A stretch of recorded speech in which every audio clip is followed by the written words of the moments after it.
Conversations with Iris. Here's your host, my loving wife, Iris. Hola, mi gente bonita. Hello, beautiful people, and welcome back to Conversations with Iris, the space where real talk meets raw truth, healing, and heart. I love bringing you all that Latin pizzazz and sazon to the mic that just make every conversation just hit just a little bit tad deeper. I love diving into unfiltered conversations with just incredible people who have powerful and just beautiful stories to share. And you know what? Most importantly, I just believe in celebrating people from all walks of life. And come on, guys, every journey deserves to be heard. Why freaking not, right? But before we dive in, you already know I have to show some love to the Short Desk podcast, my brother podcast, my hubby, the co founder of this wonderful podcast as well. They're great partners of us, offering good vibes, great conversations, and just community storytelling. If you haven't tuned in yet, you're missing out. Definitely tune in to the Short Desk podcast as well. And also, I want to do a quick shout out to those cities that have been downloading this little podcast that could. We're talking about no Nabarrio County. Thank you for the love. Vaughan, Ontario. And also, we have West Monroe, Louisiana. Thank you so much to all the others I didn't mention. I appreciate the love and support. Thank you for downloading us. As I mentioned on the last episode, I have been downloaded in 165 cities. Bless God. I am super excited about that. And hey, I have to also mention, don't forget to drop me a fan mail. Come on now. Tell me what you liked, what you didn't like. Is there something you want me to talk about? Do you know someone else? What inspired you? What did you love about the interview? I want to know all. Just tell me. Just bring it on and be transparent. I love to hear that. So, when we get started here, I want to tell you a little bit about this guest that we're going to bring on. Grab your tea, grab your tissues, and your journal because this conversation is going to stay with you. Yes, it's going to stay with you for sure. And just to tell you guys a little bit about our guest, she's a writer, a memoirist, and a powerful voice just about, the world of mental health advocacy. She also is the author of one of the most honest and emotional and inspiring memoirs out there. You're too young to understand. Isn't that title deep? That's deep. You're too young to understand, where she doesn't just talk about trauma, she writes through it, okay? Not only about caregiving, but also about that quiet little strength within us. And it takes you to become your own safe space when no one else could. She's also received the Loth Literacy Center's Mentor Series Fellowship and has also been a finalist in the Midwest Review. And overall, becoming a guiding light for those families just dealing with this thing we call mental health, and just with that silence coupled with that. So, without further ado, please help me welcome today's guest, Liz Sjaastad. Welcome. Bienvenidos to the Conversations with Iris. Oh, thanks for having me. I really appreciate this, Iris. I loved your introduction. Oh, I'm so glad you liked it. And okay, so let's start off with a little challenge. If you had to describe You're Too Young to Understand your book in one sentence or just one little feeling, what would that be? Wow, that is a challenge. Okay. One sentence. I mean, people talk about the elevator pitch, and that's pretty hard. One sentence, I would say, You're Too Young to Understand is a book about my journey to understand the humanity in my parents who were both struggling with mental illnesses. Oh, thank you for sharing that. I like that. And that also resonates a lot with people. I feel like it's deep, and your title alone is beautiful. It's like just hearing it alone, You're Too Young to Understand. It kind of like gravitates, right? And I just want to rewind a bit and learn about your overall personal journey. I mean, you lived through so much grief, caregiving, and trauma, and you choose to turn that all around into a memoir. So just take us there for a moment and tell us what led you to become a writer. And At what point did you know that this story was about your family, your healing, that it just had to be shared with the world? Yeah, I didn't become a writer till later in life. I had a whole different career in organization development and human resources. But I often did write to understand myself. Like if something was difficult or hard for me to understand, I would write about it. And that helped me like put words to my emotions. But it wasn't until my father passed away, and that was just 2013, and that I really, my sister and I were out on a walk. Um, and we talked about all the crazy things we had dealt with in our childhoods, and just the oddities and how they impacted us, and how many people had told us that we should write a book. And so I thought, well, maybe I'll start writing. And it was really a way of processing my grief from my dad's death. And I realized very quickly I was not a good creative writer. And so I started taking classes. And your question was pretty broad about like going, like what was the journey there. But so it was initially a very cathartic experience for me. Again, taking words and recreating scenes from my past to better understand, and I guess give respect to my parents in some way. Yeah. But yeah.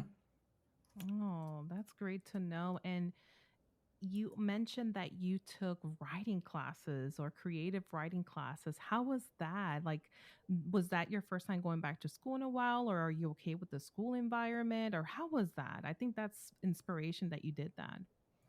Yeah, so I really want to give a shout out to Laura Flynn, who wrote Swallow the Ocean, and her memoir is about having grown up with a mother with paranoid schizophrenia. And it came out, maybe 15 years at least before mine. And I read hers, and it really transformed me in terms of my understanding of myself. And so it was interesting when I started writing and realized that I needed additional skills to do the job well. I went to the Loft Literary Center, and which is a gem in Minneapolis. I think it's really um, revered around the world. And so I looked at those classes, and who was teaching there but Laura Flynn, who wrote Swallow the Ocean. Wow. So I just was like, oh my gosh, this is really meant to be. And I took several classes with her. Um, from her, and continued to take classes, and really that's where the book was born, was at the Loft Literary Center, in classes but also in writing groups. And yeah, I got to the point you mentioned in the beginning where I was awarded a fellowship for it was the mentor series. I got to work with Casey Lehman and Annika Fajardo. Those were my mentors, and really kind of finalize the shape of my memoir. Oh, that's awesome. And I like the title of that book, Swallow the Ocean. Glad that you were able to draw inspiration from Laura Flynn and basically, helped your book come to fruition. And you write about becoming a caretaker, for your parents, despite Right. the years of emotional pain and dysfunction. So let's unpack that a little bit. How did you find the strength to show up for them? Because, and at the same time, how did you learn to protect your own peace in the process?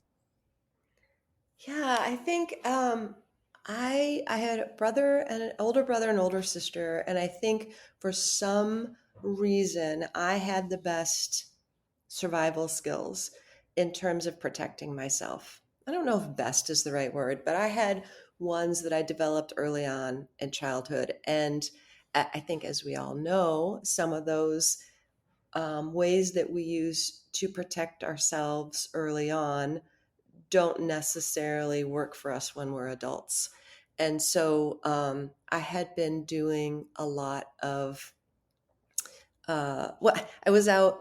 I'm going to get it completely off base here, but I was That's out with okay. some friends, and we're in our 40s at the time, and they're new friends through motherhood, and they're hearing my story for the first time about how, growing up with, a father who was born in Russia and was a child prisoner essentially in World War II before he immigrated to the United States in 1956.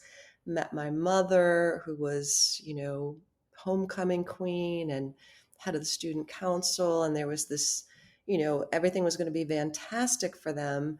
Um, uh, Turned out he turned to alcohol, and her schizophrenia uh, Wow. developed in later on in her life. But they had, they heard my stories about the schizophrenia and the alcoholism and the first generation Mm-hmm. immigrant, and they're like, oh my gosh, but you have it all together, you just who would know, and I think it was around that time that I was like, do I have it all together? Or am I still like using those coping skills? Am I still just pretending my way through? And so that was really addressed, I would say, as I was Mm-hmm. writing this memoir. Like I had to really dig into some places and get a little, you know, bring out the truth a little bit more about myself and those coping strategies and the pretending, and really start to find myself. And so once my parents were in need of care, as you mentioned, the caregiving piece, my father had this massive stroke. He had global aphasia. He was not coming back to us. And my mother, who was struggling with schizophrenia untreated. She had anosognosia, which means she did not have insight to her illness at all throughout her whole life. So we could never get her help. Um, she was his power of attorney for medical decisions. So she wanted to put honey through his IV, and she thought the doctors were trying to kill him. And Oh. my sister and I were trying to figure out what we could do legally, which was not much, and what we could do morally, what we had to do morally to make our father's wishes known at the end of his life. For my sister and I think it was it was duty, it was Mm-hmm. responsibility. We came to love our father very much. He quit drinking later in life and was an amazing grandfather to our kids, and we wanted to make his wishes known, and we were being responsible daughters, or daughters Oh. responsible, one or the other. So yeah, so it was something that we felt a duty, a responsibility to do. Of course. And I just want to make sure to understand. So your sister is younger or My sister's older? older. Yeah, she's Older, you six had years mentioned. older than me, and thank God for her. We have been through all of this with my father and my mother, in their older years, quite the team. Oh, And yeah, if it wasn't for her, I'm not sure how I would have gotten through it. oh no, and thank you for clarifying that. And you had mentioned that it's your duty, or it was both of your duties, to take care of the parent. And I want to emphasize on that because you hear so many other families, they have their own traditions or way they do things, right? But some Yeah, family members, like I hear a lot, the youngest one is supposed to take care of the parents, or sometimes it falls on the oldest sibling or something like that. But right. I love how you mentioned it was both of your duties to take care of the parents, and that's how it should be. It should be equally like the responsibility. So I appreciate you mentioning that. Yeah, that's really interesting that you say that. And our brother was alive. He was 3 years older than me and 3 years younger than my sister, and he passed away like in the midst of all of this. And so it really was just my sister and I. Sadly, he would have, and he did really complicate things. When he was involved. But yeah, Kate and I really, my sister Kate and I did a lot of tag teaming. We did a lot of like, okay, who's got strength right now and who doesn't. It was a really, it was a great give and take. And when she couldn't, I did, and when I couldn't, she did. So Oh, that's wonderful to know. yeah. And I love the dynamic there that you have between your sister. And I want to shift the conversation and talk about mental illness and Mhm. especially schizophrenia. You talked about that, how it affected your mother, and it's still surrounded by stigma. Like, what helped you break that silence and begin sharing your story just publicly, like in regards to schizophrenia? And what advice do you have for others who are afraid to speak their truth? Yeah, it was, we knew she had schizoaffective disorder. She had been diagnosed. There was a time, finally, when my sister was 26 and I was 20, and we were able to get her to a psychiatrist, and she got the diagnosis. But then she, promptly, um, was never spoken about again. She refused treatment, and Mm-hmm. it was silenced as mental illness was silenced. So we really, if she wasn't going to be speak about it, it was really hard for us to speak about it. Not only because I felt like it was her illness, so it should be hers to speak about. Um, but also, I mean, quite frankly, back then I was worried about the stigma on me too. There's a lot of shame and um, misinformation out there about the illness. So I'm sure that worked into it as well. So the first time that we really felt like were going to use the words "our mother has paranoid schizophrenia" was in the hospital when we were trying to get medical power of attorney from our mother so we could make our father's wishes known to the doctors, and they could execute on them.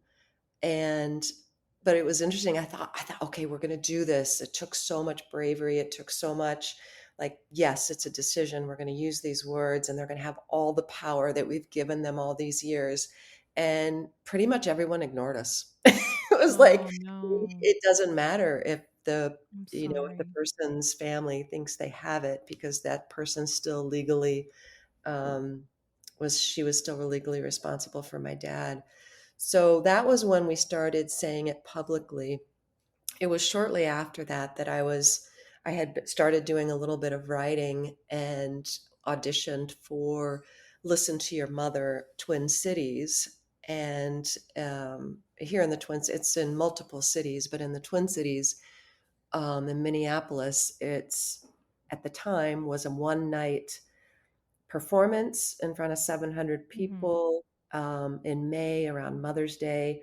And I told my story about my journey of awareness with my mom's schizophrenia. So that was the first real like public, and I was really nervous about it. But the feedback afterwards, the people that kind of connected with the story or also felt I had spoken some things that they related to. I mean, that was when I decided it was worth it to keep writing the book. Oh, and you talk about paranoid schizophrenia. Yeah. Are there other levels of schizophrenia categorized from a psychiatric perspective there that you may know? Yeah, there are, and I'm not a psychiatrist, but they call them the schizophrenias. I'll plug another memoir here. Esme Wang wrote The Collected Schizophrenias. She herself has been diagnosed with lots of things, including schizophrenia, and she wrote this amazing book, The Collected Schizophrenias. Um, but I think she entitled it that because there isn't just one schizophrenia. It's an overarching term for a few. I mean, schizoaffective disorder was what my mom was diagnosed with, which is under the umbrella of schizophrenia, and it has the thought disorder, definitely the paranoia, confusion, some delusions, hallucinations, um, and then it's usually coupled with another diagnosis like depression, and that's what hers was. Oh, wow. And you mentioned that you were ignored or you felt ignored. And I definitely want to touch base on that. And because you open about how in the book, like how the systems in place often fail families dealing with long term mental health struggles, right?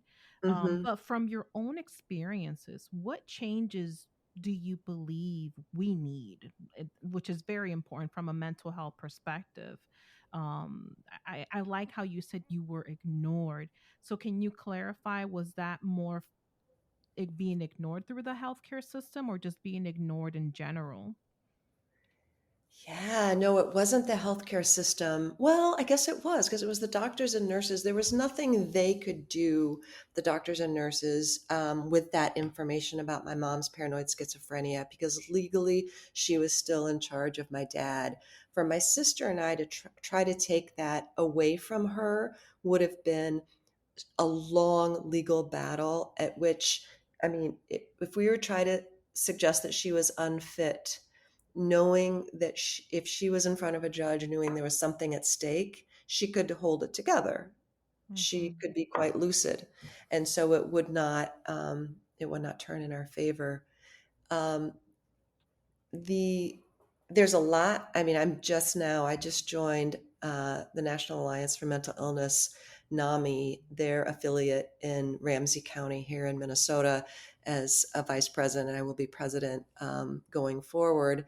Oh, But congratulations. That's thank you. Yeah, awesome. it's I really want to do more. I think NAMI Minnesota does an amazing job at supporting families and people, um, in their advocacy, and they have classes, they have webinars, they do a lot with the law, with legal constraints that impact families. And there's so many people in crisis with loved ones with schizophrenia that are unable to get them help because they are independent individuals by in terms of the law, and you can't force someone to get help.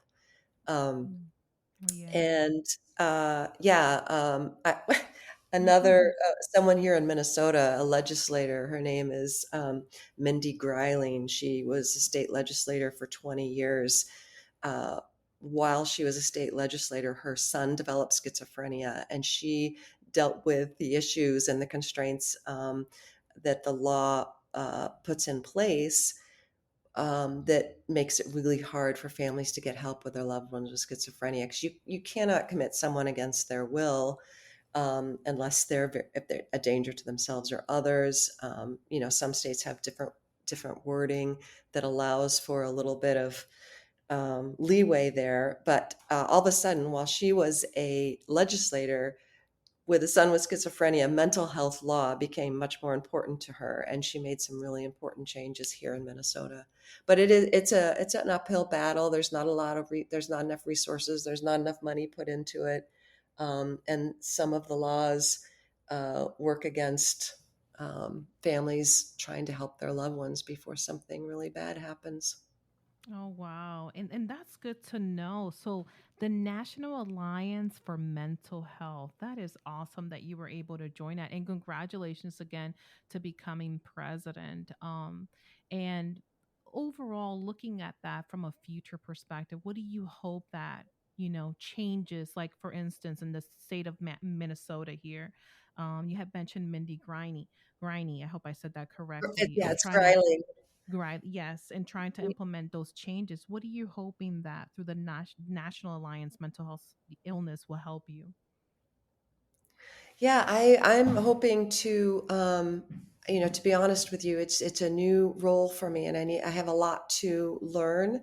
But for me, I want to continue my advocacy for families that are going through uh, crises that are far worse than my sister and I saw with our mother.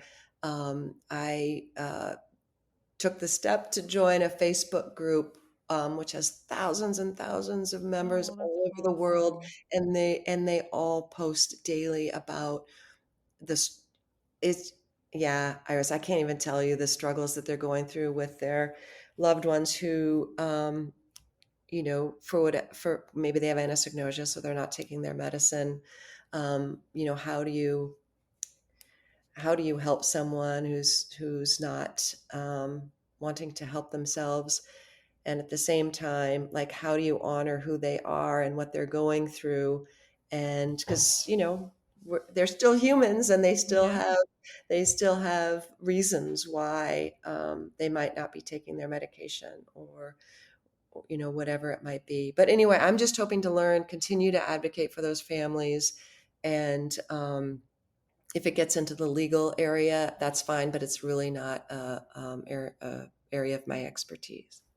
That's good to know. And I Yeah. appreciate that you're being involved. And I want to bring it back to your sister because I have to applaud her. I have to applaud you for all the hard work you did with your parents, your mom.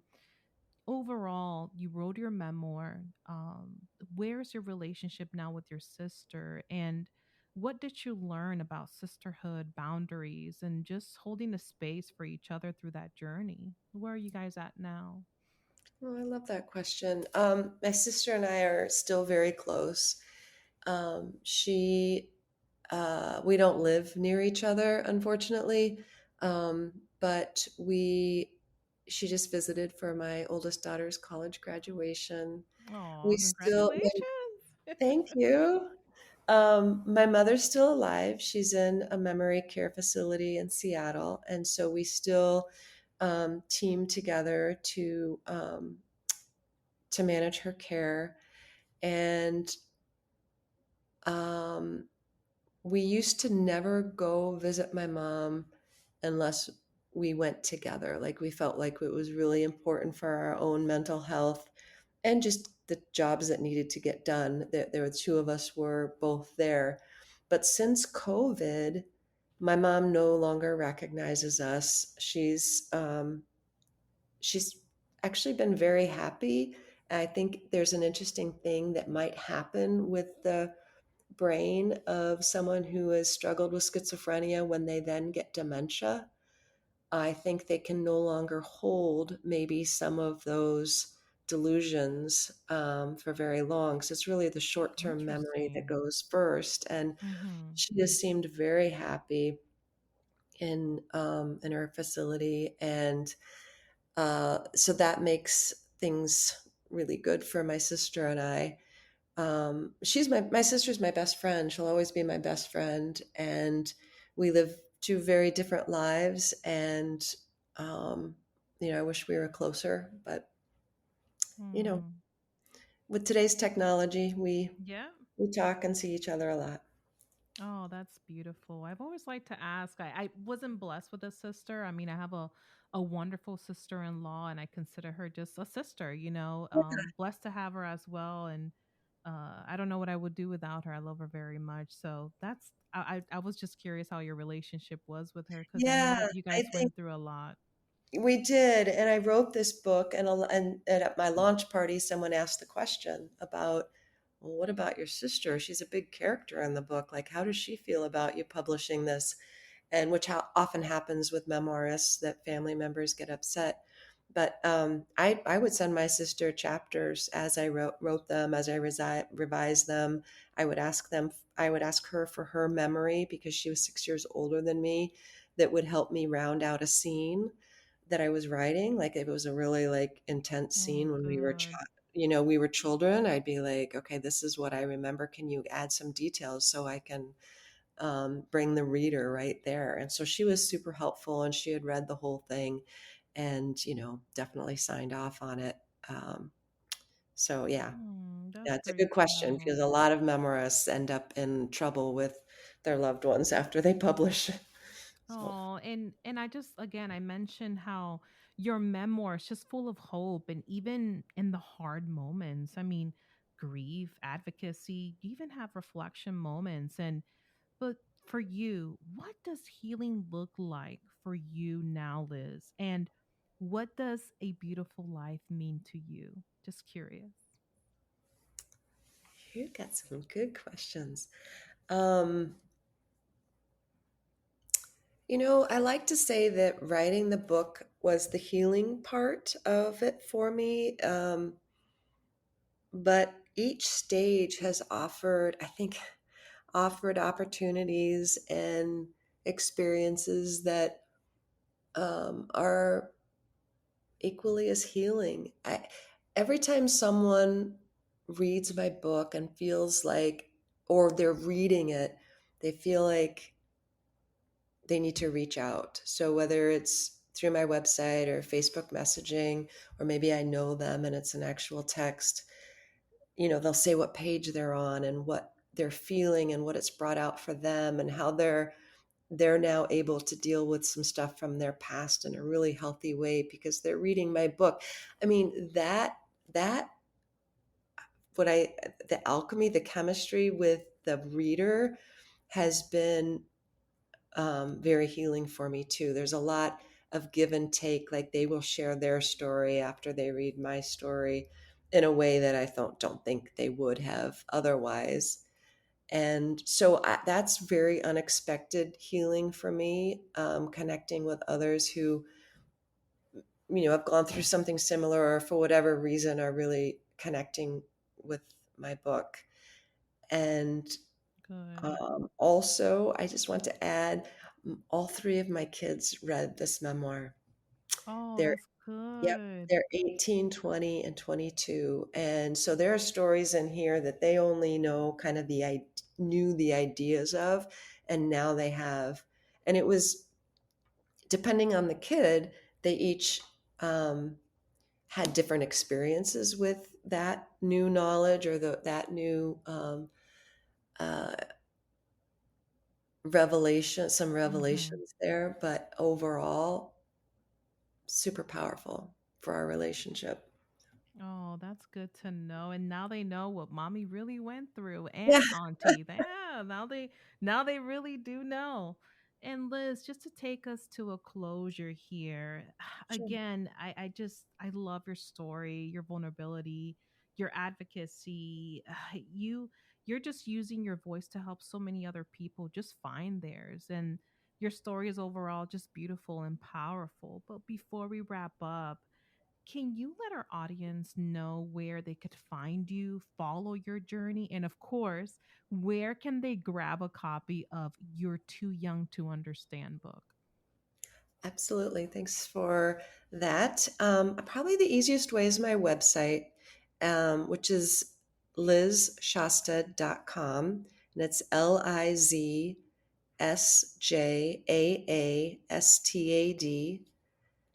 LIZSJAASTAD.com. If you go to the book section, it has more information on the book, also the different places that you can purchase it. It's certainly on Amazon. You can get it from my distributor at Itasca, and there's a few bookstores on there as well that I like to promote my local bookstores. So you can follow their links if you like to do that too and order it through them. Thank you If so you'd like to much. And sign up for my journey, yes. yeah, there's a place on the website for my newsletter, which I put out about once a month. Oh, that's good to know. You got your website, Yeah, your book, and now you joined a nonprofit organization. And of course, I have to ask before we let you go, what is one quote or a piece of wisdom you would like to leave our listeners with today? I have to ask. oh my gosh. And you want to wrap up? I don't have anything like that, Iris. No. Um, I would say share your stories that um, the reason why the hard stuff is hard to talk about is because they've been silenced for so long. And the more we share, the easier it gets. Oh, I love that. Truly want to thank you again for joining us today. Your strength, your insight, and your heart, truly unforgettable. And to everyone tuning in, thank you for holding this special conversation in your little space for us as well. Thank you again, Liz. This has been phenomenal. Speaking to you has been a pleasure. I Con feel the mucho same way. Oh, I'm glad to hear that. Con mucho amor. This has been Conversations with Iris. Until next time, let's keep the conversation going. Thank you all. Thank you, Liz. Thank you.